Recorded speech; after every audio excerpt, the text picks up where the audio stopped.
welcome to a Wealthy Life podcast. My name is Vicky Washay, and this is the first in a series of 4 podcasts where we're talking around the issues of female financial matters. So in this very first episode, I'm joined by Katie Vye, who works for an organisation called Better with Money. And what they do is they deliver in-house company training to staff, sort of under the guise of human resources, upskilling the staff on various matters regarding their personal finances. Because what the facts show, whether you're an employer looking at this at your employees or you're just a regular listener, that if you are stressed about money, it infiltrates every part of your life. And that's why this episode is so important, because what the data and the research also shows is that women lack the confidence with their personal finances. And if you lack confidence in everything, that in itself must be stressful.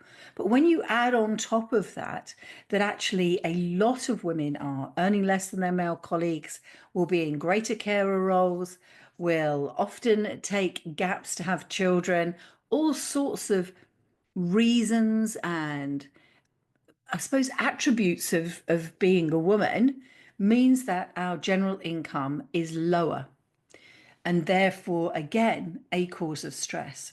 So what Better with Money does is educate people, males and female employees within their organisations through training programs. And Katie heads that up. And this is part of a NatWest cushion brand, so under the guise of NatWest Bank. So she's joining us for the next 4 episodes. And in this specific episode, we're going to be talking about that very topic, the gender pay gap. As always, can I please ask you to subscribe, particularly as this is the first of 4 so that you don't miss anything, but also because it helps everybody else know that this is a podcast worth listening to. And I'm rubbish at doing this. I'm absolutely rubbish at ever asking, but I'd love it if you would leave a review, please. So whether you're on Spotify or iTunes, please rate this podcast. Please, if you feel it's worth it, give it 5 stars. Thank you very much. And I'll hand you over to me and Katie. Hello and welcome. This is a Wealthy Life podcast and the start of a very special series in honour of International Women's Day, which is on March the 8th this year. And I'm joined by the fabulous Katie Vye. She has been in the business for 22 years, focused on financial services and particularly financial education, helping demystify, if you like, personal finance and make it more accessible to people, because it really is almost behind a glass wall. You know, we can see that there's this stuff we should be doing, but accessing it and understanding it is a completely different kettle of fish. So Katie works for a company called Better with Money, which is part of the NatWest cushion brand. So we're very honoured to have you with us, Katie. Thank you, Vicky. It's a pleasure to be here. So as I said, this is International Women's Day week, and this is an International Women's Day series.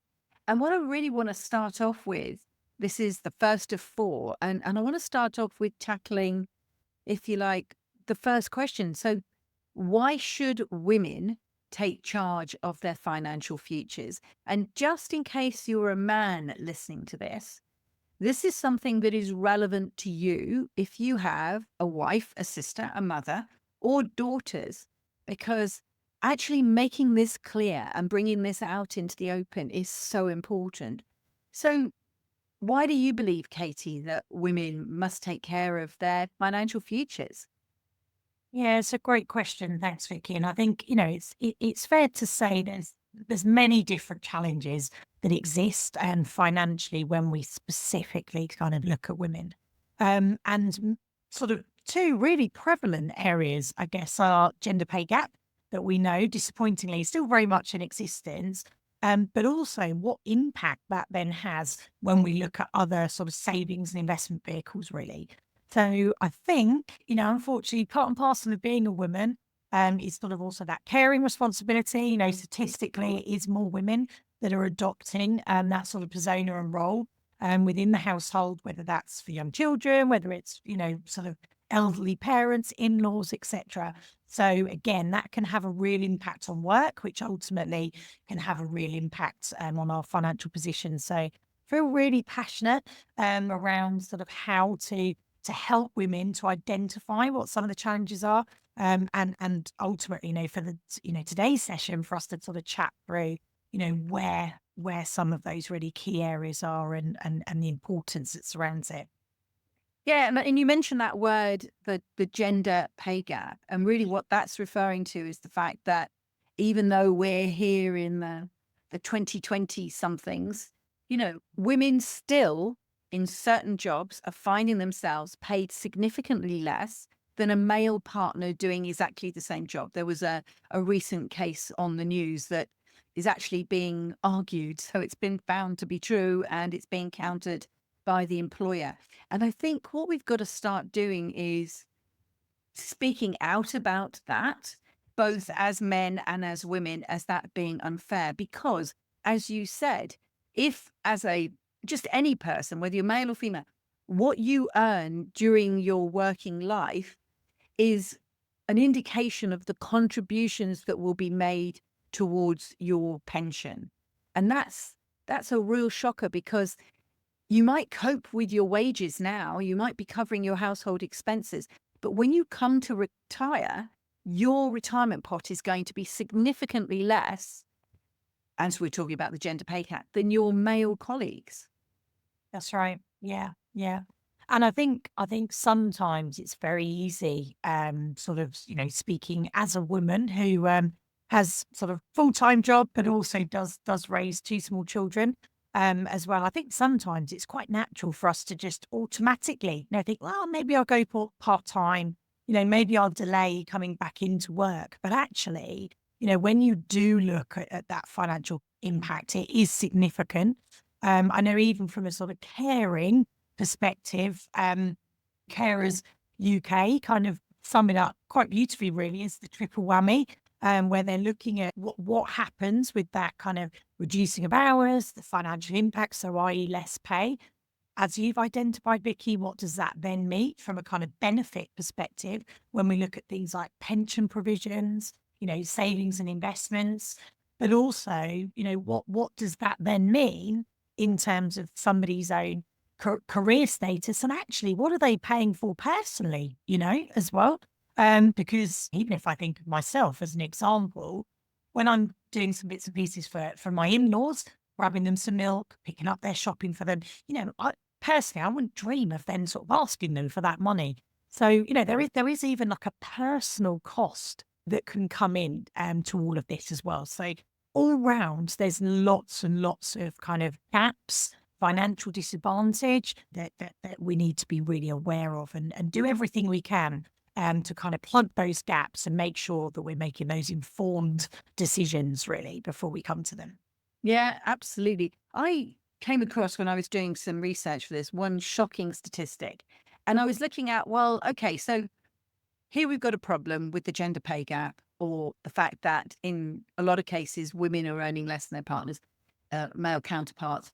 What can we do to address that? Well, as a woman, well, that's fine. Then I could choose not to do the caring, not spend as much time with my children, and choose to work. And we know that then there's a backlash about that on social media, but it's a personal choice. But if I choose to then return to work and I choose to work full time, then there's the consequences of childcare. So I might work more hours, but then I've got to pay to be away from my children in those hours by paying someone else to look after them. Unless you're very lucky to live very close to family and have parents, grandparents, for example, that can take on those responsibilities, which is not always something that you can rely on. And then you look at, well, okay, then what I need to do is pursue my career. So I'll get a pay rise. And the statistic I looked at said that of the FTSE 100 directors, so all the directors in the FTSE 100 companies, 69% of women earn less than their male colleagues, significantly less. The average salary for a female director in a FTSE 100 was in the region of 333,000. The average salary for a male board director in a FTSE 100 was in excess of $1 million. It's crazy, isn't it? Yeah. Now, I'm not saying that that number is replicated throughout, but just the shocker. Now, we can dig into those numbers and go, well, hold on, why? And it's maybe because some of the women are taking on, we can call them all directors, but not all directors are equal. They're taking on lesser director roles with less responsibility, or part-time director roles, that sort of thing. So you can probably go in, if you wanted to, and justify away some of that 69% of the women, but you're not going to be able to excuse all of them. And therefore it said to me, well, hold on, no matter what you do, right? Here I am. I've chosen to leave my children at home. I've made that adjustment. And whether it's with, paid childcare or family childcare, and my kids are being taken care of, I'm coming back, I'm focused on my career, I'm still not making enough money to actually break through that problem. And therefore, what do I do as a woman? How do we overcome the challenge of lower salary, less hours, et cetera, et cetera? Yeah, I think sort of confidence is a big, is a big piece to that as well, Vicky. Again, when we look at a lot of research, lots of studies that are out there, we know that it's been proven that women lack confidence when it comes to some different areas of personal finance, financial knowledge. So ultimately, there's sort of even a starting piece there around how can we make sure that we are feeling confident, that we are understanding what's out there, whether that's through savings, whether that's through investment vehicles, even that term investment. What does it really mean? How do we start to build our sort of knowledge bank, which ultimately then helps people to feel confident, which then ultimately can lead to then empowerment. And I think certainly for women, that's really, really important. And I think also just being, that real sense of strong communication, as well. And sometimes, again, I maybe take this for granted that I've got a very, very supportive employer. I have really great conversations around that juggle between my professional career, but actually what I've got going on at home. But I'm not confident that everybody does have those conversations as well. And certainly through my line of work, working with lots of employees, having those kind of one-to-one conversations, sometimes there's an air of mystery that can surround an individual's circumstances. And when I sort of say, oh, you had these conversations with your boss, have you spoken to HR, looked at what sort of flexible working support there is? Many, many times I get no, I haven't. And I don't really want to I don't want to bring that to work. I feel I've got to prove myself. I've got to show I'm sort of strong and resilient all times. And that's a huge challenge, that I think we can learn from, and we can change some of that narrative as well that surrounds it. I totally agree. I spend a lot of time talking to women in terms of the calls that I do with women, and they'll often say things. I was just speaking to someone recently and she said, oh, sorry, I haven't been in touch. But lots of great news. Here's all the great news. I've survived my company letting a whole load, thousands of staff go. I've survived that culling that was going on. So she said, but then the bad news is I've been given another 3 people's work. So I said to her, have you asked for a pay rise? And she said, no. And maybe this is something that happens generally if there's been a whole load of redundancies in a company. No one, male or female, would want to have that conversation. But even when there haven't been redundancies in a company, and I've said to a woman, she said, oh, I've been given more work to do. Have you asked for a pay rise? No. So it's not just, there's confidence in all areas, isn't there? There's confidence in the jargon. And we're going to cover that in a specific podcast because that's very important. But there's all round confidence as a woman, feeling that you bring value to the organization, that what you do is of value.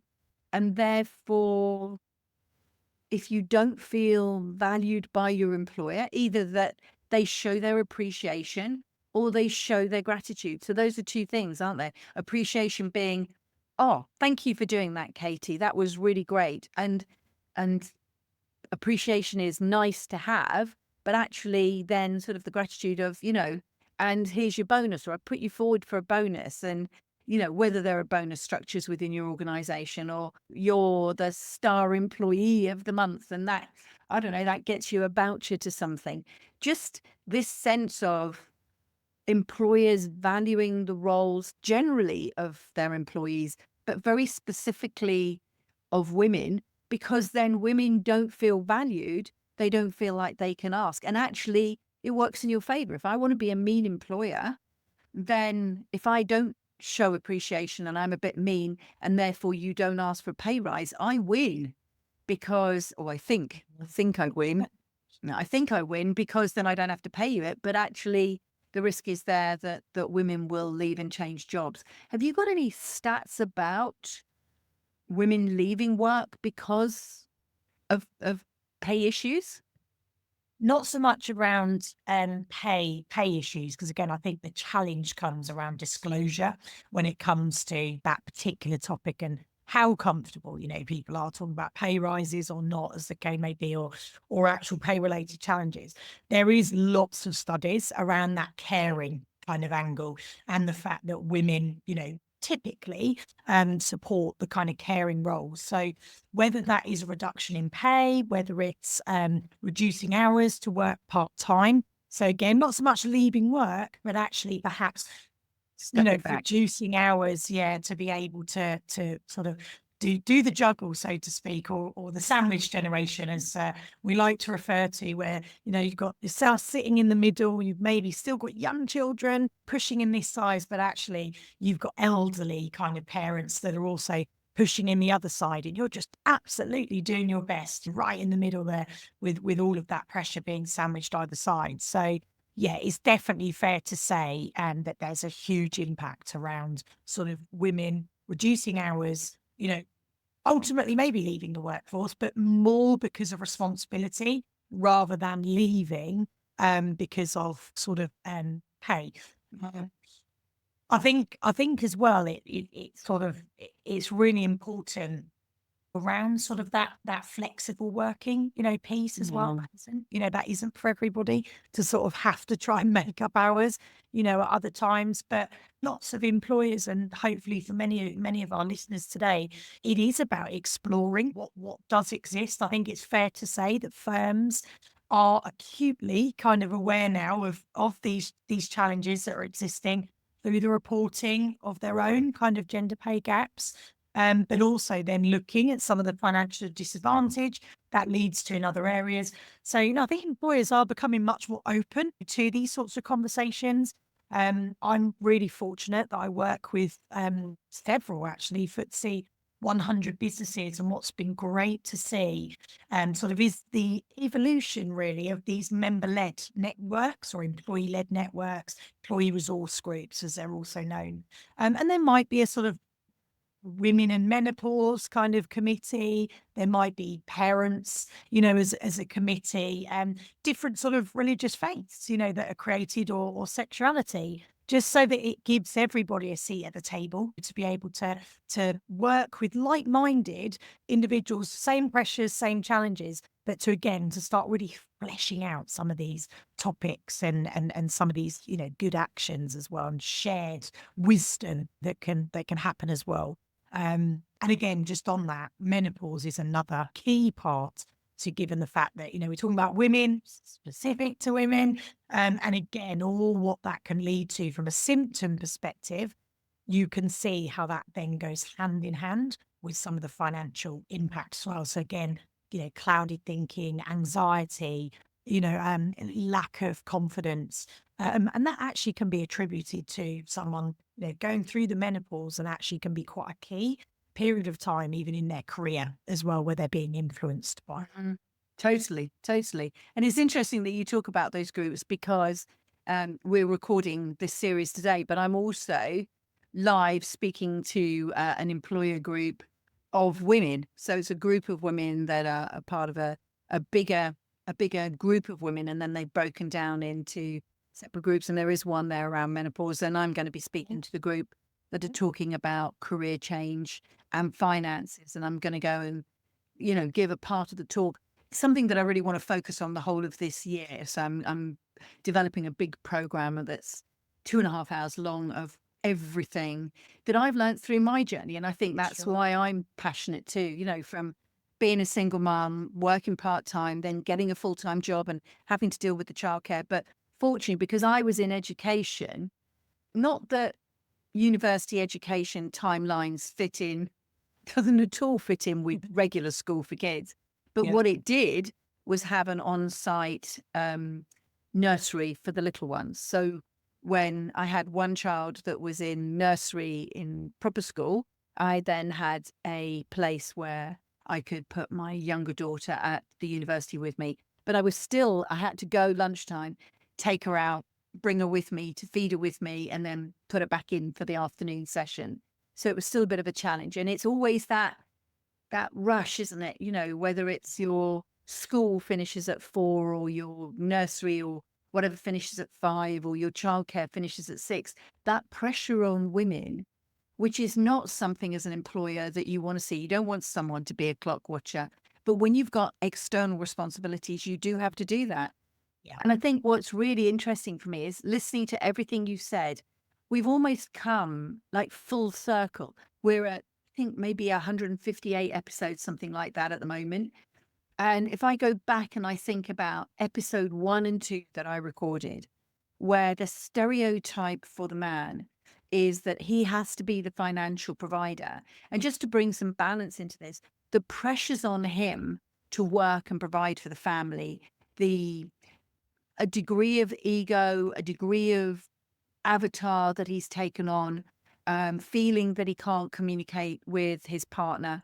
And then the other way around, episode 2, talking about women traditionally being the nurturers. And of course, that's what feeds us into everything that you said about caring and everything else. And we're stuck in these two fictitious roles that either we or society or generational thinking has put in there, because it's not that long ago, if you go back, that women didn't really work. And I love my historical dramas. If you go back and look at women just say 100 or so years ago, that actually if a woman talked about money, she was considered to be getting very flustered and, often sedated. And I found a piece of research that said Charles Dickens actually tried to have his wife committed because she wanted to talk about financial matters. Even Charles Dickens, it makes you think differently about all those books you read as a kid to think, hold on a second, he wanted to put his wife away because she wanted to ask about money. And we've got to break down those barriers. And some of it, as I've said, we'll talk about specifically the language. But what I really wanted to do with this is, although we're talking about how it's impacting women and all of generally the impacts on women in their working lives, it's so that if you're male and listening to this, that you can maybe have a conversation with your wife and turn around, or your partner, and say, I was listening to this podcast, and ask her questions about how she thinks, how she feels. And if you're a female listening to this and you've got a male partner, why not have the conversation with them going, I was listening to this podcast. What do you think of this, that, and the other? And start that conversation within your own family. And when you then feel more confident within your own family, you can then start that conversation with both friends, with wider family, and maybe even with employees. What do you think about, like, in your organization? Do people talk about pay rises openly, or is it still taboo, even though Better with Money is all about demystifying money? Yeah, I would say to a degree, we have a level of sort of openness around sort of remuneration. I think, again, we're probably quite unusual in that if I think about the makeup of Better with Money, we are predominantly a female business. So we do have some of our treasured male colleagues, but actually the highest proportion is women within the organisation. So that's interesting, in itself, in that as a financial services sort of form of business, it is very much very heavy on female. But in terms of good conversations, I would say, so I've got quite a wide demographic really, that works with Invest With Money as well. So I've almost got, you know, an employee that from sort of come through university, has done their first placement and sort of a number of roles within the organization, but then has kind of moved on to Better With Money. So still sort of in her 20s and sort of living her best single life and kind of navigating that through. And then right through to sort of somebody like myself, and another colleague that have got kind of, children, we're still working full time, and sort of been working now for 20 odd years. So yeah, we have that real quite a diverse kind of workforce in terms of on ages, a demographic split. But it's definitely, I would say, a much more openness around sort of money, finances, what support they need, working flexibly. How does that work? And I don't know, maybe I'd argue that's because I'm a female boss. So maybe Yes. I understand, what those pressures are either side. That may be very unfair as well, because I also have a male boss who's fantastic as well. Like I said earlier, I have those really good kind of open conversations. But I think we are seeing encouraging sort of times in terms of that acceptance of what we're speaking about, the openness, really promoting those positive, sort of money mindset conversations, having that healthy relationship with money. And as you said earlier, Vic, making sure that people are sort of having those good conversations at home. This shouldn't be a mystery. And it always does surprise me with friendship groups where, again, I'll quite openly talk about money or how we're forming those savings goals for the year because we know what trips we've got coming up. And I can just look at some of my friends and there's a complete, almost blankness to what their partners are agreeing to or what they're up to or when they'll be going off to play golf or how it's being paid for. And I have those conversations and like, wow, that's his money. It's not really, it's not really any of my business. And it's like, wow, it's only your business, because you're in this together. You're striving for a financial future together. So therefore, you want to make sure that you are really, really clear on where your savings are or your investments or what the goals are, for you as a couple as well. So I think not living in silo is really important, Yeah. as well. There's a huge balance there, isn't there, between wanting to maintain your own financial independence as a woman. And I hear that a lot from a lot of the younger ones that I have spoken to. There's a lot about, no, this is my money. And when we get married, I'm keeping my money. And often he isn't as financially responsible. I think that's probably those relationships. Yeah. But equally doing it the other way around, where I've spoken to some very wealthy clients and their incomes are up in the 100,000s a year. And they have no idea about what's going on. I had a conversation well, in fact, I've done this conversation a couple of times. I had a conversation where the female that I happen to be speaking to is in debt. And the reason that she's got into debt is because there are, like you said, these other little things that sort of feed in. So they've looked at, their joint income and he takes care of this and she takes care of that. And they've found whatever their method of splitting it out is. But the truth is that there are lots of things that women will spend money on relating to their children that they don't always talk to their partner about, whether it's gifts for school friends or it's another pair of school shoes or it's clothes or it's anything or it's activities. And then equally, the responsibilities on the woman about how you have to look at work, the persona that you have to present in the workplace and getting themselves in their own pickle because they're not having that conversation. Again, they're not coming back and said, I know we made this plan, but it's not working for me. And then going to the partner and saying, well, look, my finances got in the pickle. Can you help me? And there's no backup. There's no savings between them. But the female partner that I was speaking to, and as I say, I've had this a number of times, the female partner that I was speaking to has no idea of the money that their male partner has no idea that they don't have savings, assumed that they did. And so you're in an all-round vulnerable position. And so my question here was, is there a difference between the I'm going to call them the confidence needs, right? The confidence needs. And if confidence comes from first awareness and awareness comes from speaking about it, but that's almost a loop. You've almost got to be confident enough to speak about it. A missing piece in there is maybe education.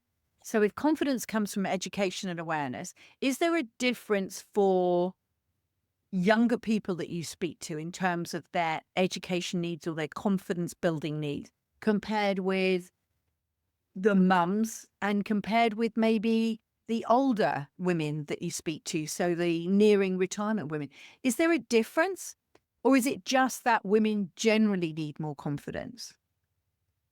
I think there is a difference, because I think there is, there is a generational shift around how we approach money conversations. And, we had the example that you gave before around the fact of someone, almost being sectioned, historically, for wanting to have those sorts of conversations. And actually, when I even think about some of the conversations with my own parents, there's still a real reluctance for them to discuss their money with me, albeit I'm in my 40s now, but to them, they very much see me as their child. And that is borderline rude, in terms of how they perceive those sorts of conversations, despite what I do as a career and how purely I'm only here, to sort of help them and to make sure financially they're in the best possible position. But there's this real reluctance to sort of disclose and to discuss.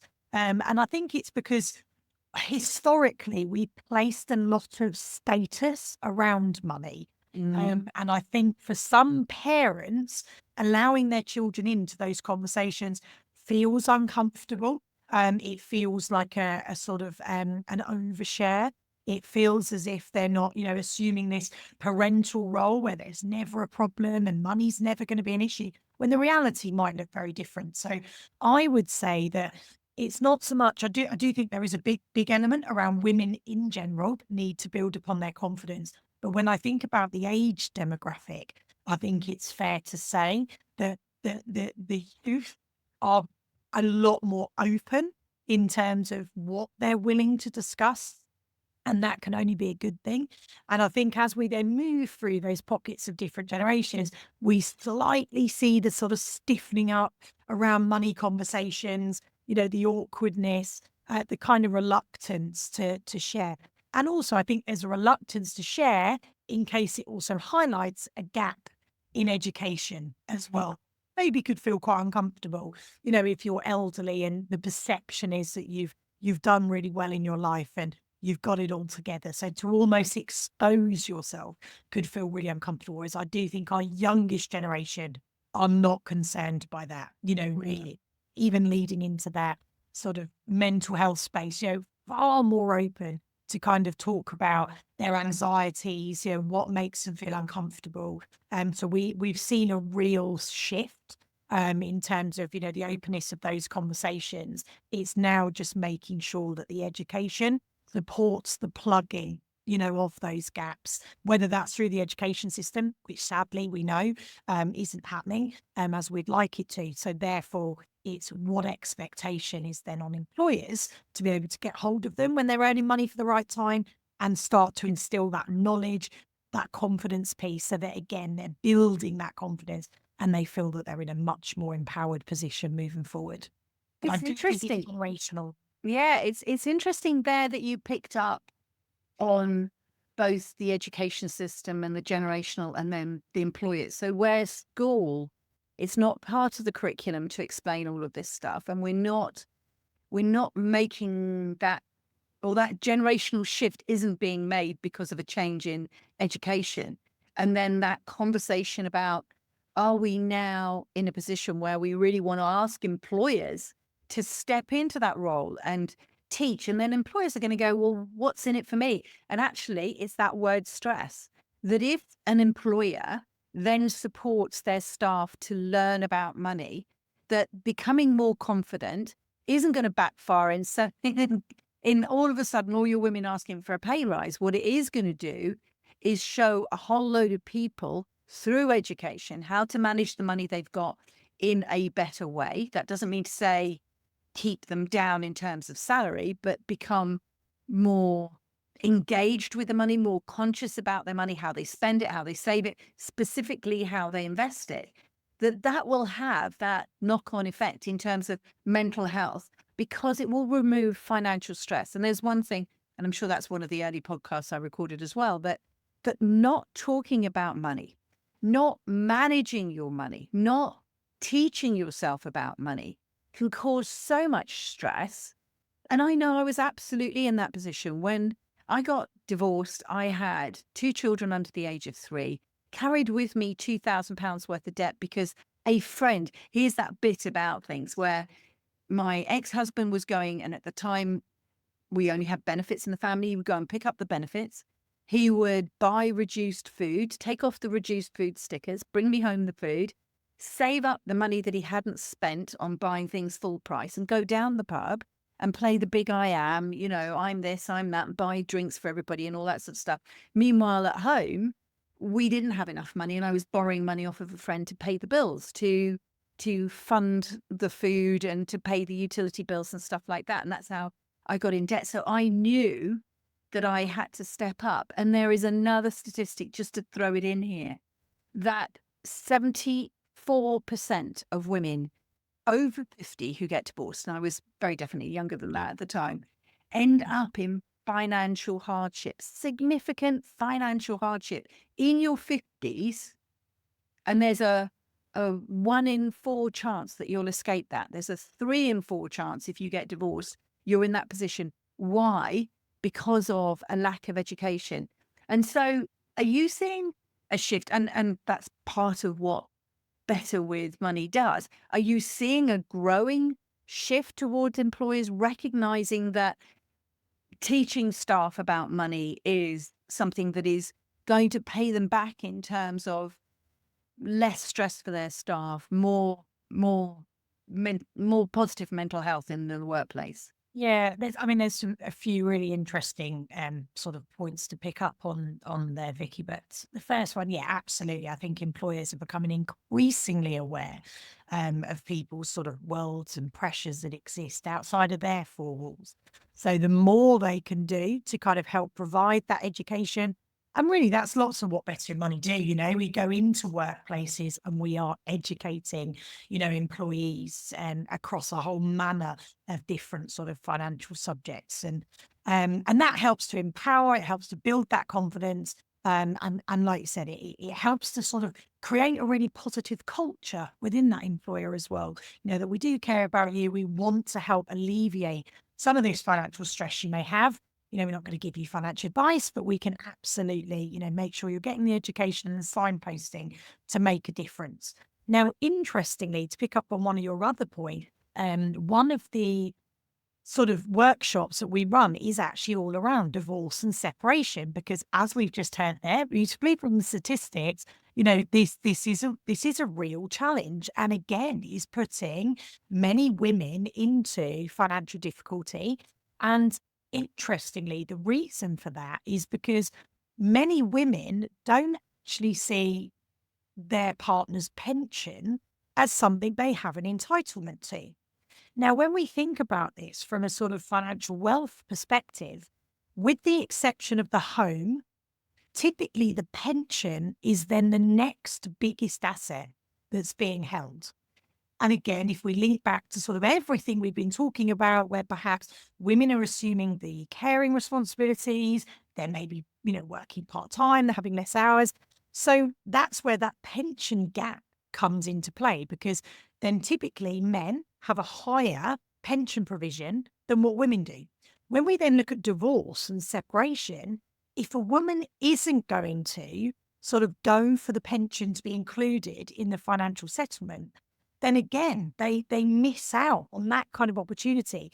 And again, you can look at many of the sort of statistics that are out there. Women will tend to opt for the home as the sort of the roof over the head, particularly if there's children involved, rather than want to then include things like pensions as well in the financial settlement. So I would probably, add very much in there that if we do have any listeners that are going through separation or divorce, it is really important that everything financial comes out on the table for consideration, and particularly your partner's pension, because the likelihood is on statistics, their pension provision is going to be a lot bigger than yours.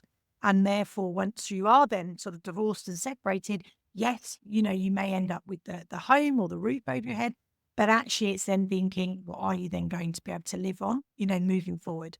And once the children have, perhaps left that home as well, depending on what's been agreed. So it's really important that, given the fact that unfortunately, statistically, marriages are compromised and challenged, sort of for the period of time we're living in, it is really important, again, to have that full disclosure. So we go back to that importance of good, healthy money conversations at home, so that where money is sitting and what you've got an entitlement for should kind of the worst happen.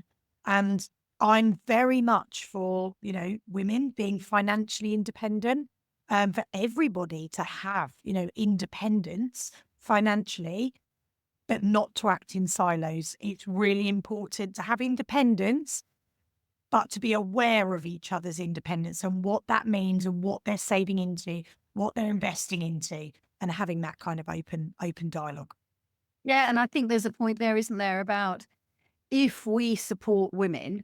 I know we happen to be women, but we could be male podcasters having this conversation. Unlikely, but it would be good if we did. But by the male listeners listening to this, if we support women to close that financial gap, then if the worst happen, then you're in a position where the burden isn't going to be as much on you as the male partner in the relationship or the higher earner partner in the relationship, because actually there won't be that much difference between you, because we're standing up. It's not almost standing up for women's rights, but standing up for this pension and pay gap, so that it's not so huge. But the other thing is this part about not being in silos, that if you bring this conversation into the family, it's one less thing to get divorced over.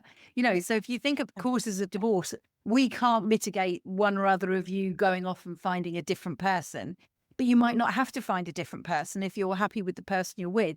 And you might be happier with the person you're with if you're not always getting at one another about money or stress, or maybe not even getting at one another about money, but actually one or other of you feeling very stressed. Because if we dig into it, you haven't had those conversations. And I remember meeting a young guy a couple of years ago, having a conversation with him. He was so stressed about money. And again, that brought me back to that first episode, because he felt it was his responsibility to bring money into the family. His partner was currently on maternity leave with their second child, and he was feeling the pressure as the main breadwinner, but he hadn't spoken to her. So I suggested that we had a conversation together and got them both on Zoom, and it almost, not quite marriage guidance, but it financial marriage guidance conversation took place, where she then admitted how stressed she was, and that she'd actually been secretly getting a payment from her dad of 500 quid a month to support her, because she didn't have enough money, but she wasn't speaking to him. And actually, between the two of them, they weren't just looking at you had one child, you were doing all right. Now you've got two. Actually, that changes everything.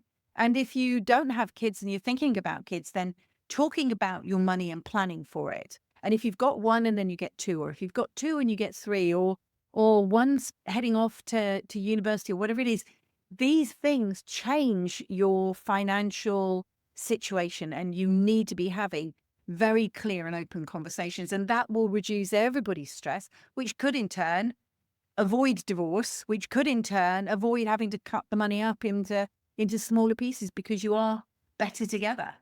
Definitely. Yeah. And financially, unfortunately, you are better together, so it is trying to make sure that, like I said, that sort of that collaborative approach to how you come at money, but also understanding what you're entitled to as well. The amount of people that are like, well, I don't, it's not really, I've got no rights to that. You absolutely do. Absolutely have rights over that. You are a partnership, you're married. You have enabled that person to generate the wealth they've got by perhaps alleviating them of any of the household responsibilities. So you have Absolutely. absolute right to it. Yeah. It's almost as if the role of wife, mother, or partner needs to get a salary from the husband, father, partner to compensate the fact that there's less opportunity for the mother wife to earn in her own right. Yeah, we'll leave it probably at point there, I think. But I want to know, first off, to say thank you very much, Katie, for this. And obviously, we're going to be getting into this a lot more over the next couple of weeks. But I think, given that it's International Women's Day, finishing on that point about knowing your rights financially, getting yourself educated, I think is really key because, and it's such a cliche, knowledge is power. But I not even power, knowledge is everything. Understanding the basics of money, that money is a tool, and there's going to be a lot of that education going on over this month and through the materials that I'm going to be releasing gradually over the next few weeks. Understanding the basics of finances will make you feel more confidence. And then that confidence is what's then going to put you in the position where you can then feel that you can have the conversations. Yes, up to your parents. Yes, with your siblings and with your partners. And then also with your fellow workers and your employees, because it's that first step towards radically changing your life. I mean, I didn't do the same thing. I mean, when I was pre-divorce, I didn't have a conversation. I sort of knew what was going on, but I never really confronted my husband at the time to say, look, I know how much, in fact, I don't know that I even did know how much our benefits were, but roughly how much our benefits were. This doesn't add up. Where's the rest of the money? And even if it does add up, we've got to cut back on what we're eating then because we can't pay the utility bills because I'm having to borrow that money. So getting that confidence because you're aware of all the aspects can then help you just make the little changes that actually reduce the stress. And then, of course, from then on, you're working together in a partnership, and that's so important. So I'd go with knowledge being really important, confidence being really important, and openness and conversations, communication being really important. So I hope that that's put a little bit of whoosh in your life. And Katie, thank you very much for part one. I can't wait to speak to you again. We're going to carry on recording, but you listeners are going to have to wait till next week to listen to part two, where Katie and I are going to be talking about the importance of living life on your own terms. So for now, Katie, thank you, and a slight adieu, ciao, and I'll speak to you again soon. It's been a pleasure. Thank you, Vicky. Thank you very much for listening to Katie and I talking about why we need to close the wealth gap, particularly for women. And given that on Saturday is International Women's Day, I think this has been a very timely episode. So the key takeaways, as I mentioned to you, is knowing about the issues that you face as a woman, and as a man, that your partners, your children, your sisters, and even your mother are facing is really important. And then it's about taking little steps so that you can build your confidence and actually be in a position where you feel more empowered, both to talk generally about money, but maybe to ask for a pay rise, to discuss with your partner, to discuss with your parents and your siblings. Communication is absolutely key. So as always, please make sure that you subscribe so you don't miss the next 3 episodes. Please leave a rating or rate this podcast. That would be absolutely wonderful. And of course, enjoy Saturday, the 8th of March, International Women's Day 2025. Thank you very much for listening, and I will speak to you next week.